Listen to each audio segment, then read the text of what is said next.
সিলেট সুনামগঞ্জ যে বিখ্যাত জমিদার বাড়ি গৌরারং জমিদার বাড়ি 200 বছরের স্থাপনায় জমিদার বাড়ি।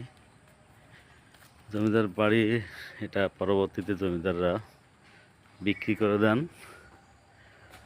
যাদের কাছে বিক্রি করেছিলেন তারাই জমিদার বাড়ির গুপ্তধন খোঁজার জন্য অনেক খনন ভবন ভেঙে ফেলেছে। তারপরেও এই যে মন্দিরের অংশটা আছে খুবই সুন্দর। তাদের এটা একটি কাছারি ঘর, এটা আসলে মূল বাড়ি নয়।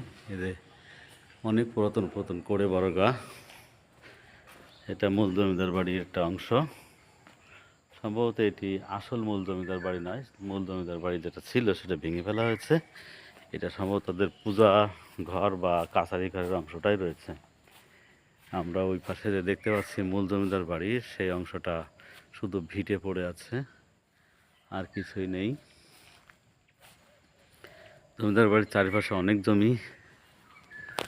এই গৌরারং জমিদার বাড়ির রয়েছে একটি গৌরবময় ইতিহাস, কিন্তু সেটা এখন আর অক্ষুণ্ণ নেই। এটা এখন ভুতুড়ের বাড়ি বা সাপের বাড়ি হিসেবে পরিচিত হয়েছে। এদের নকশা দেখে আমার খুবই ভালো লেগেছে, অসাধারণ নকশা সম্পন্ন। এটাকে সংরক্ষণ করা উচিত প্রত্নতত্ত্ব অধিদপ্তরের।